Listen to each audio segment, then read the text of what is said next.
Et oui, bonjour les amis, et oui, bonjour à tous. Donc là, je vais vous faire une petite rétrospective sur les jeux qui m'ont marqué pendant mon enfance. SimCity, voilà, avec l'ami Alain, maire de Bordeaux, qui s'y connaît en tant que maire, parce que c'est une simulation, voilà, de gestion de ville, de construction, d'aménagement, tout ça, de gérer les problèmes des citoyens. C'est une des premières simulations moi auxquelles j'ai pu jouer. Alors à l'époque il n'y en avait pas des masses sur Super Nintendo. Et c'était vraiment intéressant d'avoir un petit peu un jeu comme ça où on pouvait réfléchir. Et bien on va découvrir ça ou redécouvrir ça tout de suite ensemble. Donc SimCity, développé par les studios de chez Maxis, qui feront par la suite toute la série des Sims. Et oui, les Sims. Donc qui sont vraiment qu'on fait tout ce qui est simulation en fait, vraiment leur simulation de vie, simulation de ville, de construction, de machin, tout ce qui est simulation en gros. Leur fonds de commerce, hein, clairement. Donc là, je suis dans le mode en gros, on pouvait construire, fabriquer notre ville. Donc on commence avec une map complètement vierge. On avait le choix entre 1000 cartes différentes. Et ça nous permettait de pouvoir en fait construire du début, fabriquer notre ville comme on voulait. Donc écoutez, on n'a qu'à prendre celle-là, on s'en fout de toute façon. Hop, la ville, on va l'appeler Wikitown. Voilà. Hop. On va se mettre en facile, allez. Donc voilà, alors ça se présente comme ça. On est sur, donc on a toute notre map de Wikitown avec les zones bleues évidemment. C'est la mer. On peut rien faire sur la mer. Et donc on va commencer de suite par construire. Alors on a tout l'écran du haut, en fait, toute la barre supérieure où on va voir soit pour régler la vitesse, tout ça, les menus, des cartes, des graphiques, tout ça. C'est très très complet pour l'époque. Notre ami le professeur Wright qui sera là pour nous donner des conseils pendant toute notre aventure. Et on en remercie bien. Donc on va commencer par construire une centrale. Donc une centrale électrique, je vais pas commencer à construire une nucléaire parce qu'elle coûte très cher. On va faire une centrale thermique qui pollue, voilà, mais qui coûte moins cher. Et il faut savoir aussi parfois faire un petit peu des compromis comme ça. Donc on va construire quelques résidences. On va se fabriquer notre petite ville. Donc voilà, alors on va se faire un petit complexe résidentiel par là.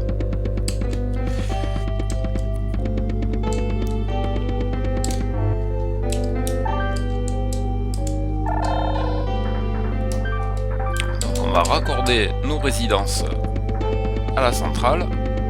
Voilà. Donc on pouvait construire tout ce qui est résidence, donc ça va être des bâtiments en rouge, qu'après on va venir se développer des maisons par-dessus et des immeubles et des buildings par la suite. Les cases bleues qui seront les zones commerciales en fait. Les centres commerciaux, ce qu'il en faut pour aller faire les courses.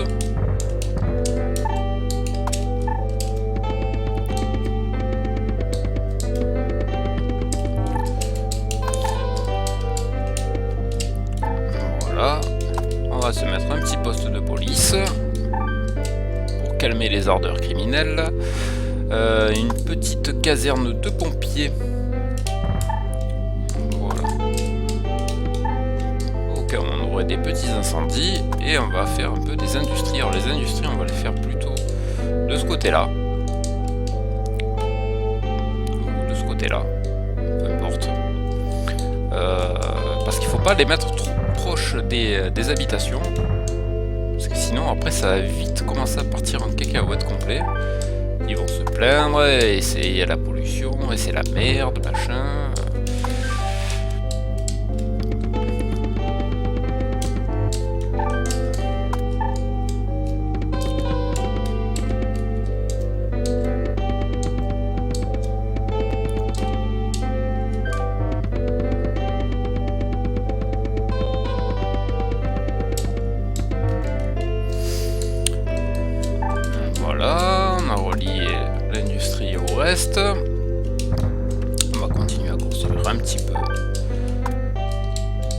des résidences et des commerces.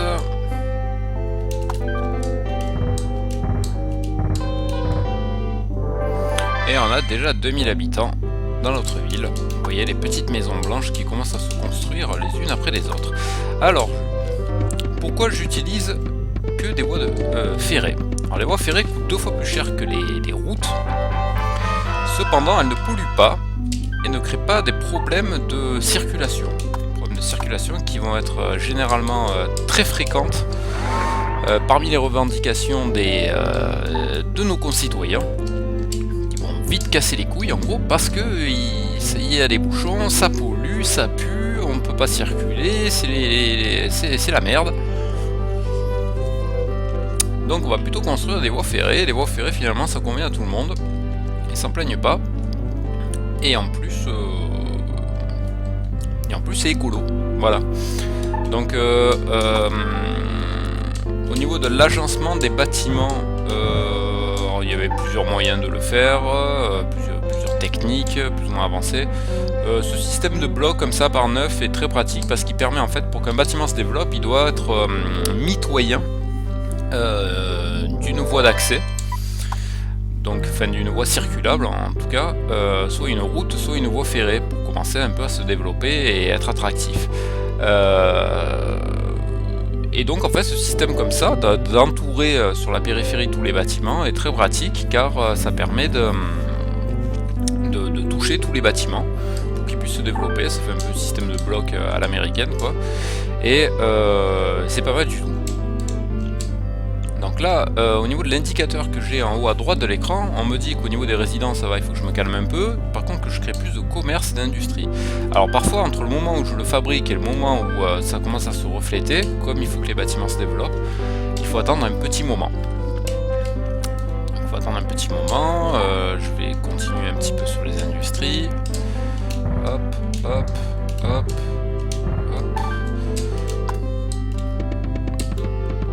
Donc voilà, c'était un jeu où il fallait un petit peu réfléchir, il y avait un côté gestion qui était vraiment pas mal, avant même les Command & Conquer, tout ça, ou les Sims évidemment, hein, même toutes les autres versions de SimCity qu'il y avait par la suite. C'était un truc pacifiste, voilà, où il n'y avait pas question de... Ça changeait un peu des autres jeux, où il fallait tout défoncer, tout brûler, ou des jeux de bagnole un peu... un petit peu débordé de ça à l'époque, hein, tout ce qui était jeux d'action, jeux d'aventure quoi. Et ça apportait un petit coup de... un peu de sang neuf en fait dans le paysage vidéoludique de l'époque. Là on est au début des années 90 hein, quand même. Tension basse, construire centrale. Ah ouais, le problème aussi des centrales thermiques, c'est qu'il en faut plus comparé aux centrales nucléaires. Je vais en mettre une, et là rapidement je vais me trouver à court de pognon. Voilà, ça coûte très cher, 5000. Et là on va accélérer le temps. Alors grâce à l'émulateur, sur une touche qui me permet d'avancer vachement vite. Hop, et on arrive à la fin de l'année. Voilà, on est en décembre. On a dépassé les 10 000 habitants. Et comme on n'a plus beaucoup de pognon, eh ben d'un coup on a l'ami le banquier qui vient d'arriver. Donc le banquier qui va nous permettre de faire un prêt, contracter un prêt auprès de la banque. Un prêt de 10 000 $, remboursable en 21 annuités, voilà, à hauteur de 500 $ par an. Et au final, normalement il nous faudrait 20 ans pour rembourser. On a une année supplémentaire pour les intérêts, ce qui est pas... ce qui est plus qu'honnête. D'ailleurs, on va le faire de suite. On va aller voir notre ami le banquier. Hop. Et on va accepter la proposition des 10 000 $, qui va nous permettre de continuer à développer notre ville. Donc voilà, on voit que les bâtiments, voilà, des petites maisons sont transformées en immeubles, en HLM, puis se transforment en bâtiments plus grands par la suite, en tours, et puis ça se développe encore. Alors là, ça c'est les commerces, ça c'est des bâtiments résidentiels. Alors il faut plus de routes, non c'est pas vrai, parce que quand on met des routes, de toute façon après c'est vite la merde, donc comme je disais tout à l'heure, c'est pas la peine. Donc là par contre, il faut qu'on surveille un petit peu aussi la police. Alors pour ça on a les indicateurs, on a cette carte qui est très pratique. Très pratique, surtout au début quand on connaît pas trop le jeu. Alors ça fait la vue d'ensemble en gros de tout ce qu'on a construit. En rouge donc les résidences comme on a dit, hein, en bleu les commerces et en jaune l'industrie. Donc on peut vérifier de suite s'il y a des bâtiments qui sont pas alimentés en électricité, qui apparaissent en verte. Donc là tout est en orange, donc tout est alimenté. Donc ça c'est la synthèse de ce qu'on a mis au niveau route et voies ferrées. La démographie, les zones qui se développent. Donc là on voit clairement que la démographie est bonne ici. La circulation, ben, on n'a pas de problème de circulation parce qu'on utilise le train, donc, ou le métro, le chouchou, voilà. La pollution centrée sur les industries évidemment et sur les centrales. La criminalité, donc criminalité, on voit que voilà, on n'a pas beaucoup de criminalité encore pour le moment ici, un petit peu par là. Pourtant on a un poste de police juste à côté. Oui, la police qui circule en train aussi, hein, bon, c'est pas grave, ça va le faire. Donc là on nous demande encore des industries. Important de créer de l'industrie pour attirer des gens, pour pas qu'il y ait des problèmes de chômage ensuite. Et comme on a passé la première année aussi, on peut voir un petit peu ce qu'ils nous ont... voilà, l'évaluation, chaque année on est noté en gros sur les résultats. Donc là pour l'instant le bilan est plus que positif. On a un coût de logement qui est un petit peu cher, qui est un peu élevé. Après c'est des problèmes d'impôts, de pollution et de criminalité, donc c'est pas trop gênant. Donc, pour l'instant tout va bien. Alors on a créé les industries, on a fait des nouvelles, on va leur laisser le temps de se développer. Je vais peut-être en faire encore un petit peu, moi comme ça on est tranquille pendant un moment.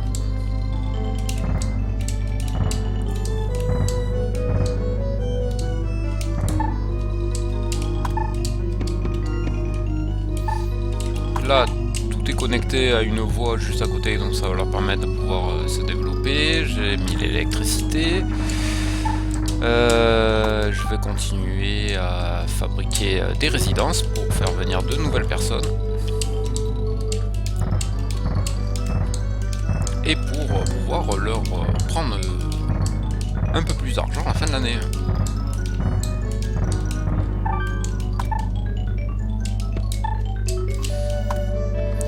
Alors, un petit commissariat, donc ça va pour le moment. Je l'ai évité d'en mettre trop. Alors la police est bien, sauf qu'un poste ça coûte 500 $, c'est assez cher, et en plus de ça, ça nous coûte en plus 100 $ de plus par an par poste de police. Donc si on commence à en mettre vite de partout, on se fait manger par les taxes qu'ils nous demandent à la fin de l'année pour les payer, hein, nos amis fonctionnaires, et ça coûte très cher. Donc pour l'instant des pompiers, ouais, j'en ai mis qu'une, en fait il est pas nécessaire d'en mettre beaucoup. En sachant que s'il y a un problème, on va être alerté immédiatement par notre ami le professeur Wright, notre ami à lunettes là, et on va de suite intervenir dessus. En fait, par exemple, pour circonscrire les incendies, de manière à ce que, pour éviter la propagation de l'incendie. Donc en fait, les pompiers servent un peu à rien, quoi. Mais il faut en mettre un quand même pour faire plaisir aux concitoyens, pour les rassurer. Donc là, fonds précédent 6200, impôts perçus 1500, dépenses urbaines 1100. 1100, les dépenses urbaines, c'est le cumul des fonds alloués au transport et à la police et aux pompiers dans le rectangle blanc que vous avez au milieu de l'écran. Donc comme je vous disais, 2 postes de police 200 $, un poste de pompier 100 $, donc déjà il y a 300 $ rien que pour ça. Et après ça va être les transports. Si on s'amuse à cumuler des routes et des voies ferrées, c'est vite la merde, ça nous coûte la blinde. C'est pour ça qu'il faut optimiser au maximum aussi les transports pour éviter de payer trop en fin d'année pour l'entretien, parce que sinon si on peut plus payer, eh ben, les routes se dégradent et ça devient vite la galère aussi. Alors les résidents veulent un stade. Alors il y a la construction de certains bâtiments qui sont indispensables pour le développement de la ville. C'est-à-dire que tant qu'on le fera pas, on va vite plafonner en fait dans le développement. Donc là on leur met un stade, ils sont contents. Par la suite, ils vont marronner aussi parce que l'industrie va vouloir un port pour pouvoir pour le commerce. Et puis après il faudra aussi un aéroport derrière pour l'ouverture sur le monde. Donc de temps en temps on nous fait des petits cadeaux comme ça, voilà, une bibliothèque. Bon ben la bibliothèque, bibliothèque, voilà. C'est la bibliothèque en gros, mais ça va surtout avoir l'effet de booster en fait le développement de certaines zones précises. C'est-à-dire que par exemple une banque voilà, va avoir l'effet de booster les bâtiments commerciaux qui se trouvent autour d'elle. Et c'est le cas, vous voyez déjà, ça a bien évolué, ça continue de pousser. Et la bibliothèque, pour le coup, ça sera plus pour les quartiers résidentiels. On va le mettre ici, voilà. Ce qu'on a aussi, on a des bâtiments, on a des écoles et des hôpitaux qu'il faut détruire. Pourquoi il faut les détruire? Parce que déjà, d'une, ça n'a aucune influence sur le jeu. C'est-à-dire c'est vraiment des bâtiments aléatoires qui se créent sur des bâtiments résidentiels. Le problème c'est que ça ne rapporte aucun habitant, c'est que ça n'a aucun impact aussi sur leurs préoccupations lorsqu'ils nous jugent à la fin de l'année, qu'ils nous donnent leur avis. Et en plus de ça, voilà, ça fait venir aucun nouvel habitant. C'est-à-dire que mon petit bloc comme ça résidentiel avec la petite maison qu'il y a dessus, à chaque fois que j'ai une petite maison qui va venir s'y développer, on va avoir des nouveaux habitants qui vont arriver aussi en même temps. Sauf qu'une école et un hôpital, ben, ça ramène pas des habitants, quoi. Voilà. Donc ce qu'il faut faire, c'est... Après ça on le fait surtout en fin de partie pour optimiser. C'est qu'on détruit ces bâtiments-là pour les remplacer par d'autres bâtiments, en espérant, voilà, comme ceux-là par exemple, que ça crée des maisons et des immeubles par la suite pour ramener des gens. Voilà. Donc là on me demande encore des zones résidentielles. Je vais refaire un bloc ici. Hop. Lequel je vais foutre. Voilà, un poste de police. Oula, très haut taux de criminalité. On va voir un peu ce qui se passe. Hop. La carte. Alors, où est-ce que c'est ça fout la merde là. Ça fout la merde plutôt par là. Eh oui, autour de la banque, évidemment. On va renforcer les forces de police. On va en mettre juste à côté de la caserne. Voilà un autre. Alors, je sais pas si je l'ai dit, mais tous les bâtiments qui sont collés les uns aux autres s'auto-alimentent en fait. Enfin pas s'auto-alimentent, mais en gros on n'a pas besoin de créer un câble électrique en fait pour les lier. Ils sont mitoyens, donc ils se touchent directement, ils s'alimentent comme ça. Par contre, quand ils sont séparés, soit par une voie ferrée, soit par rien du tout, il faut rajouter un câble électrique. Voilà, donc le zoo, pareil, qui va développer les résidences, donc on va mettre un petit zoo par ici. Donc ce système aussi, voilà, de blocs par 9 comme ça, c'est pas mal pour en mettre au milieu en plus un bâtiment spécial. Vous voyez, ça c'est la maison du maire, ça c'est la bibliothèque, ça c'est le zoo, la banque, et ça aide vraiment au développement des bâtiments qu'il y a autour. Alors les parcs, on peut construire un peu des zones boisées. Alors ça va avoir pour principal effet en fait de dissiper de la pollution.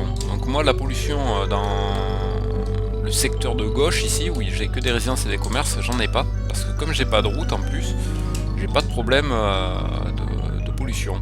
Parce que le train ne pollue pas. Par contre ici c'est la merde. Autant... On va voir ça de suite sur notre ami la carte.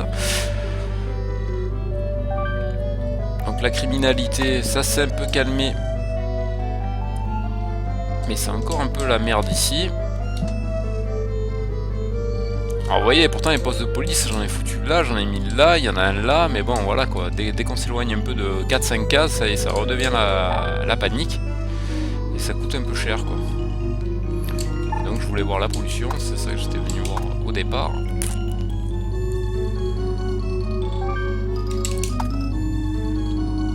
Et voilà, pollution, déjà une grosse concentration de pollution ici.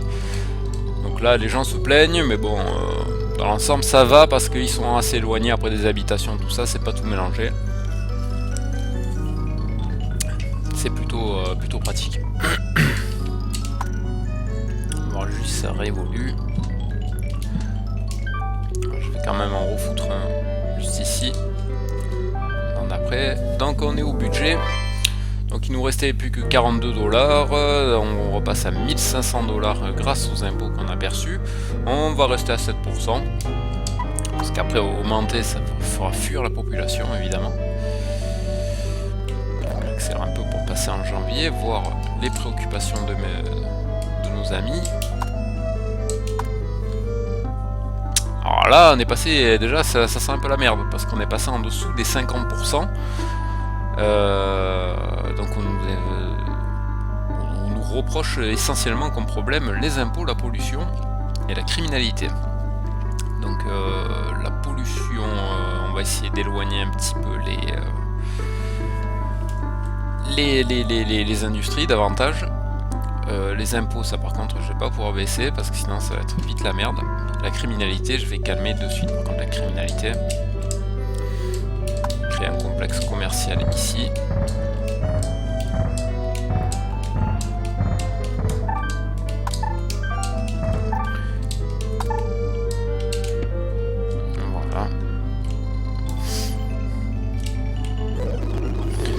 Là, grand avantage de l'émulateur, c'est de pouvoir avancer à fond la caisse, la vitesse, quoi. Chose qu'à l'époque, on était obligé de se braquer les mois après les mois, c'était très long. Hop. Alors, on va voir si le fait d'avoir construit un poste de police supplémentaire dans la zone où ça partait en couille, ça a calmé un petit peu. 26% de criminalité, c'est énorme. Mais que fait la police? Bande de branleurs, voilà, vous me coûtez un bras là, tous les ans là. Oh là là là là.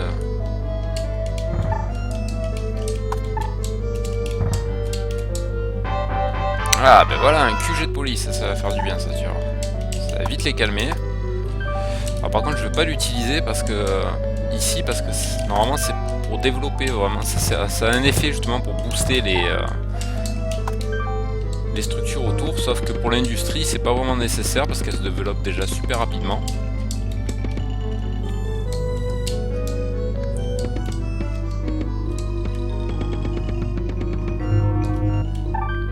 Et j'ai plus d'argent. Capitale, 50 000 habitants, c'est génial. Un modèle réduit de la ville, bon, ça sert complètement à rien.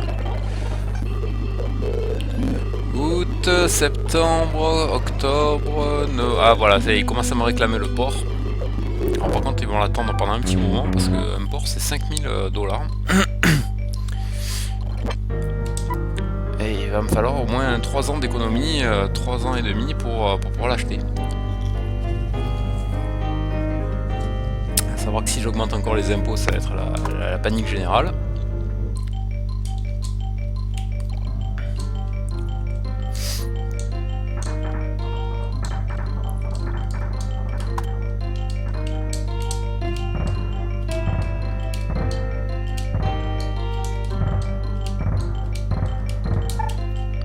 On va augmenter un peu les commerces parce qu'ils nous le réclament. On va foutre le poste, le QG de police en plein milieu. Tout le monde est content. Avant de commencer à cramer tout mon pognon en voie ferrée, je vais alimenter pour que ça puisse commencer à se développer déjà. Voilà.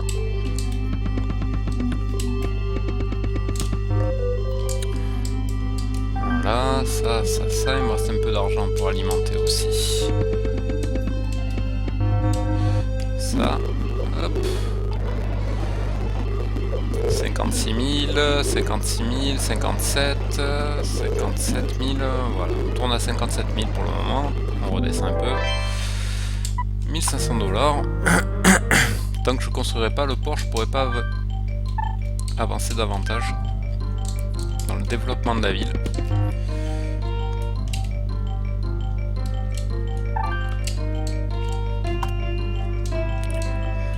Donc là, clairement, ils me réclament plus de résidence, ni de commerce, ni d'industrie. Pour le moment, on est stationnaire. C'est vraiment le port qu'ils veulent, quoi. Eh oui.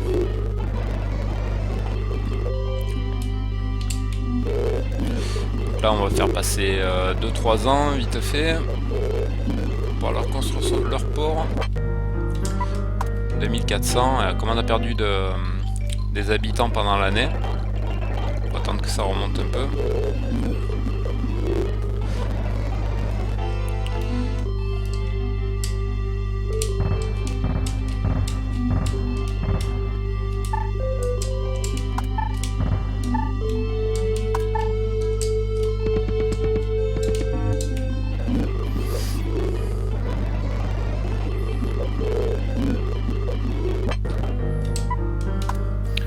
C'est pas fou.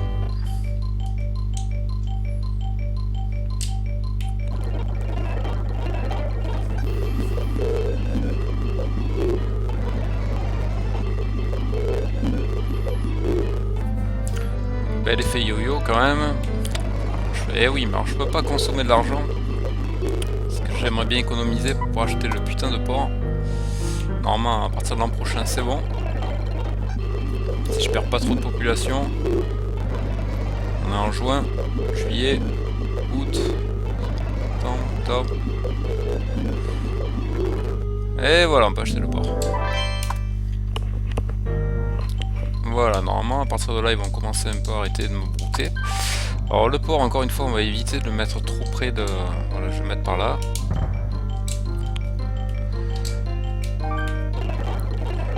Ah, maintenant, il va de l'aéroport. Alors l'aéroport, c'est encore mieux, parce que c'est 10 000. Alors 10 000, ce qu'on va faire, c'est qu'on va terminer notre emprunt auprès de la banque, pour en recontracter un juste derrière, qui va nous filer 10 000 $, et c'est pile poil le prix de l'aéroport. Donc là, est-ce qu'il me le propose? C'était en quelle année que j'avais fait le... Combien il me reste de mensualité là? Après 50 fois 11. Ah putain, c'est 20 ans, merde, j'avais oublié. T'es parti sur 10 ans.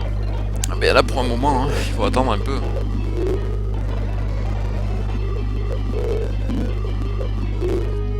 Alors, je vais voir un petit peu ce qu'ils pensent de moi, parce que ça fait pas mal d'années là que je regarde même plus. Ah, ils sont pas contents, pollution, criminalité, encore. Putain, c'est pas possible.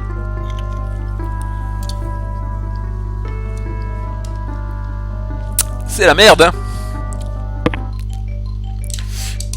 Alors où c'est qu'ils foutent le bordel là, les wesh là.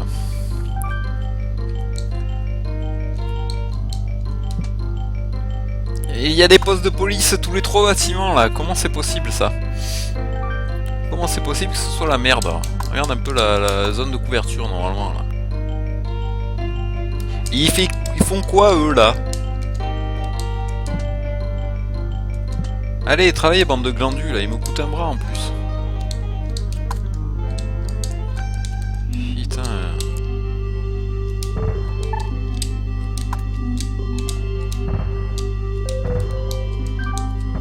Et merde.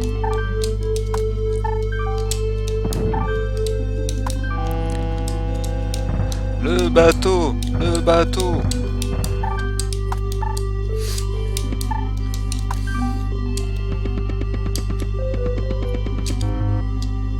Vous voyez, comme je vous disais, c'est vrai que les constructions qu'on peut mettre au milieu qui nous sont faites cadeau, vous voyez, contribuent énormément au développement des bâtiments qui les touchent ou à proximité.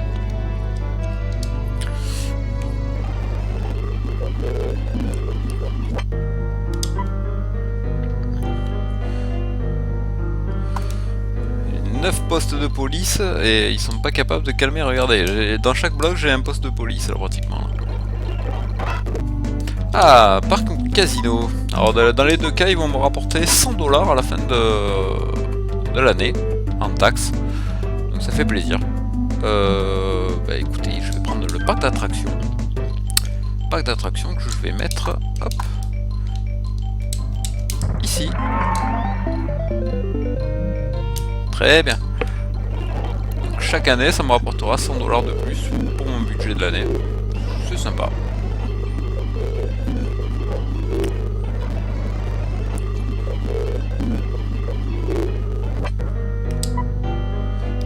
« 4600.